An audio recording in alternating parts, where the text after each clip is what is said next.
particle technology is the size reduction. In most reactions involving solid particles, the rate is directly proportional to the area of contact with the second phase. By this size reduction, it will also increase the solid surface and the reactivity of the solid particles will also increase. The solid products must be size reduced in order to meet its required size and shape specification. These are the section in Pease Chemical Engineer's Handbook where you can find data useful for size reduction process. Size reduction also permits mechanical separation, easier handling, and for waste disposal of solid particles. It applies to all the ways in which particles of solids are cut or broken into smaller pieces. In reference to size reduction, we must also have the knowledge about the hardness of the material. This is measured by the Mohs scale of 1 to 10, having a criterion of its resistance to crushing. Arranged in increasing scale of hardness based on the Mohs scale, we have the soft material, talc, gypsum, and calcite. For the intermediate hardness, we have the fluorite, apatite, feldspar. For hard materials, we have quartz, topaz, corundum, and the diamond being the hardest.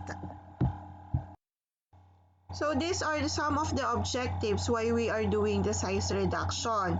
To increase the surface area, break a material into very small particles, achieve intimate mixing, to dispose solid waste easily, to improve the handling characteristics, and to mix solid particles intimately. On the other hand, the advantages of having this size reduction is we have a content uniformity, uniform flow, effective drying, it increases surface area or the viscosity, uniform mixing and drying, it improves rate of absorption, and it improves dissolution rate. For the disadvantages, we have the drug degradation. This is particularly for the pharmaceutical industries, and of course the contamination if we are talking about small particles. We have different mechanisms that we can use for size reduction. There is compression, impact, attrition, or shear. Here we have the illustration for the mechanism of the size reduction. We have the impact. It is where single rigid force is used for particle concussion, which generally gives coarse, medium, or fine products. For the attrition or simply the rubbing, it arises from particles scraping against one another and against a rigid surface which yields very fine products from soft, non-abrasive material. For shear or simply the cutting, that is produced by a fluid or by particles to particles interaction, which gives definite particle size and sometimes a definite shape with few or no fines. The commonly used braking mechanism by a size reduction equipment are the compression. It is where particles are disintegrated by two rigid forces and mostly used for coarse reduction of hard solids to give relatively few fines. We also have different impacts used to reduce the size of our particles.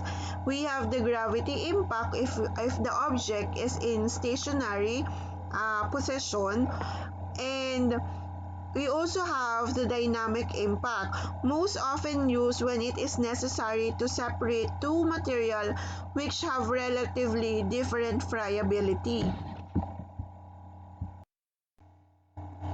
These are some of the disrupting forces that we may encounter while having size reduction process. The compression, impact, shear, or both compression and shear.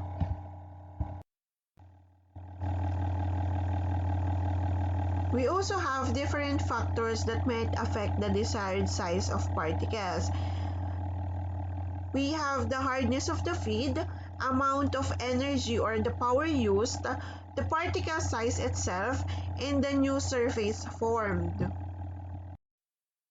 The types of comminution or the size reduction equipment, we also have the crusher and the grinder. These are the theories or laws regarding the energy and the power requirement needed for the process of size reduction. Rittinger's law, Kick's law, and the Band's law. The Rittinger's law, it states that the work required in crushing is proportional to the new surface created. So this is the formula for the Rittinger's law.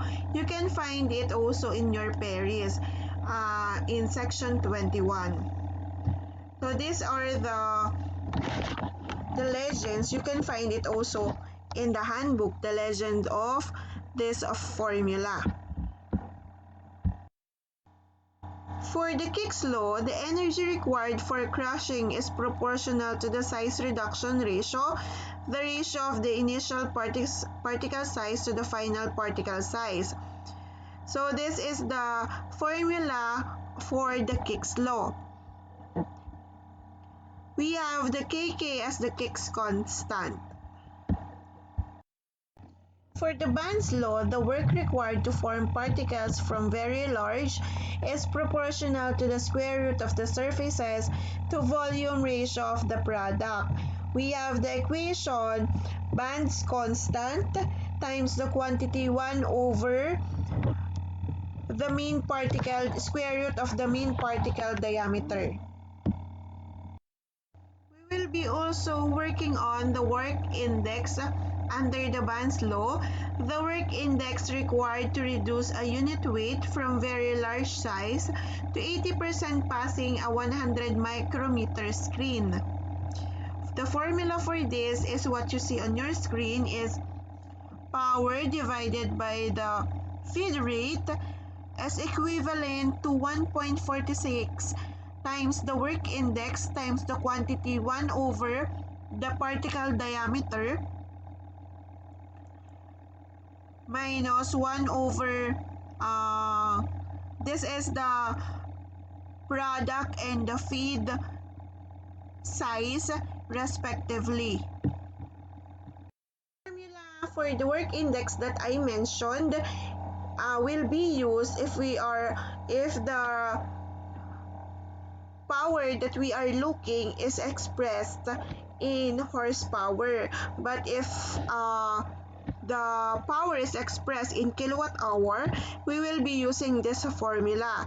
P over T is equal to 0.3162 times work index times the quantity 1 over the square root of x2 minus 1 over square root of x1. So this is intended if the power we have is in kilowatt hour.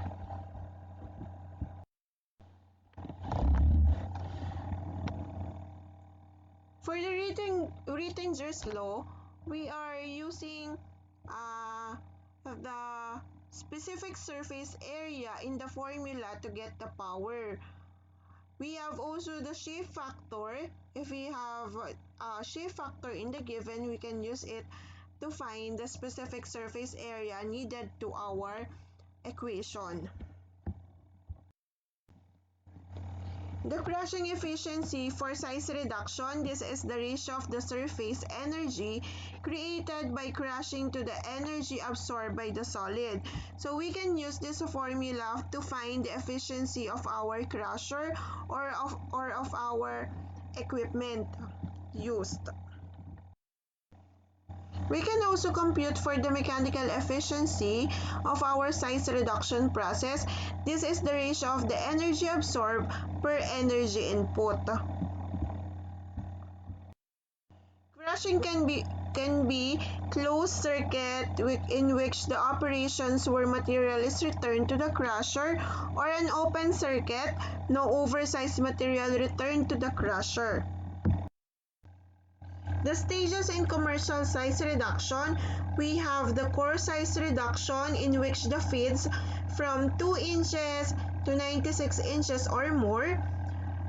The intermediate size reduction, we have a particles size ranging from 1 inches to 3 inches. And the fine size reduction, we have 0.25 inches to 0.5 inches. We can also calculate the critical speed for our meals. We have two equations shown in your screen. So the first equation is intended if we have the diameter in meters. The second equation if we have the diameter of our meal in feet.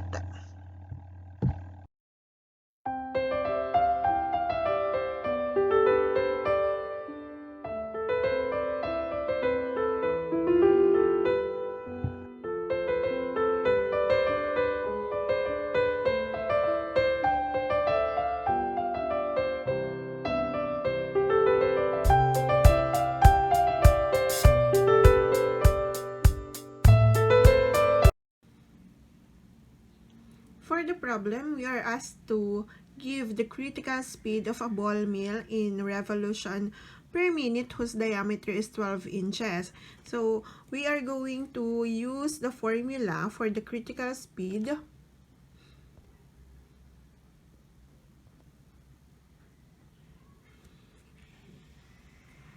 (42.3) divided by the square root of the diameter. This diameter is the diameter of our ball mill, and it is expressed in terms of meters. So let's take our given. So the parameters or the parameter that we need in the formula is the diameter of our ball mill. And the diameter of our ball mill is 12 inches. So since the formula is expressed in SI unit, we will convert this diameter 12 inches into meter. So let's convert 12 inches into meter. We have 2.54 centimeter into 1 inch. And there is 100 centimeters in 1 meter. So solving for the diameter,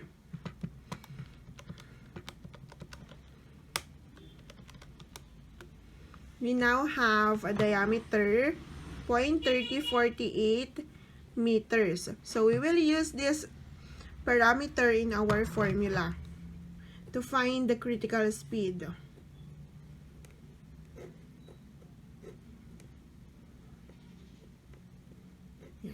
Here you go. So let's solving for our critical speed.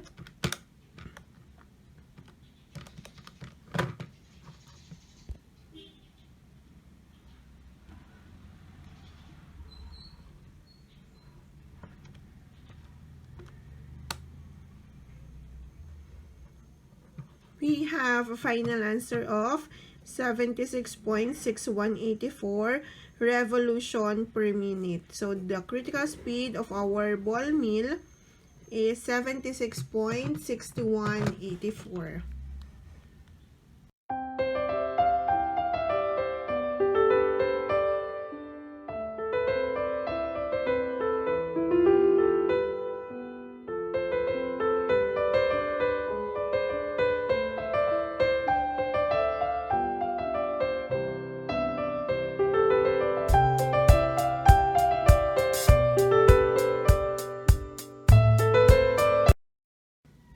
So for the problem, this is a power requirement type problem. So we are asked to give the power requirement using the band equation or the Band's law. So for the Band's law, we have the formula of our power requirement or the power required divided by the feed rate is equal to 0.3162 times the work index times the quantity 1 over x2 and x1 is the feed size and the product size of our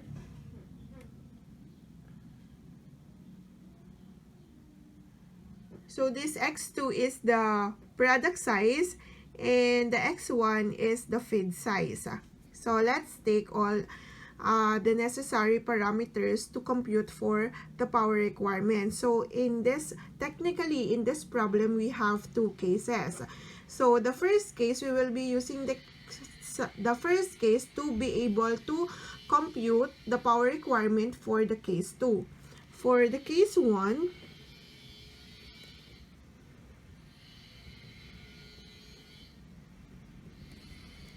we have the power required for the case 1 is 89.5 divided by the T. Our feed rate is not given, so we will just write it as T. And then 0.3162. Also, our work index, there is no way to figure out the work index, so we will write just the EI times the quantity of our X2. For the first case, the product size is 6.35 millimeter. Minus 1 over the feed size is 50.8.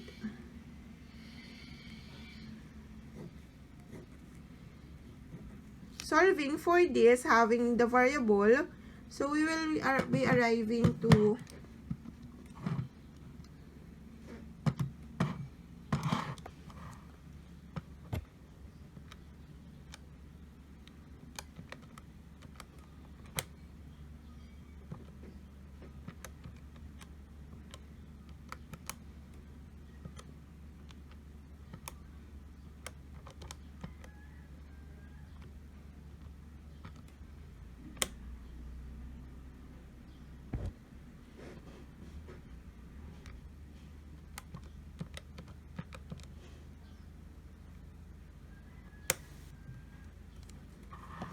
So let's write it in terms of EI. So let's get the value of T in terms of EI.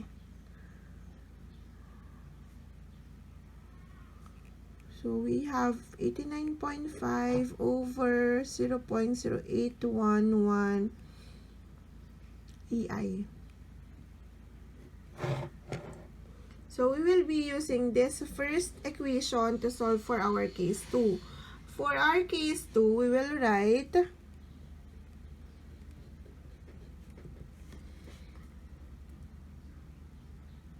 so we are getting the power required enable for us to make the product 3.18 millimeter in size.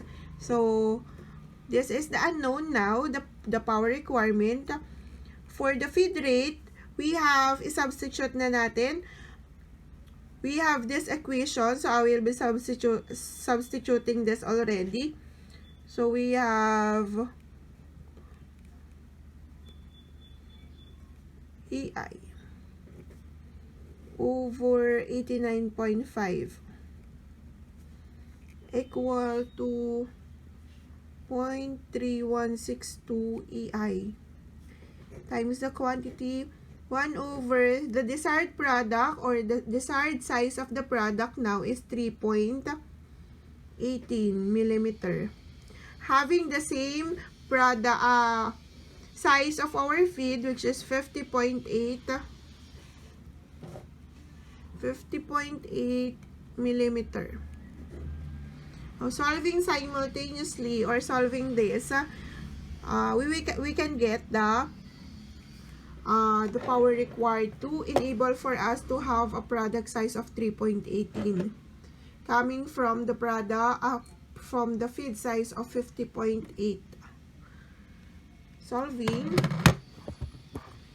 computing for our product requirement.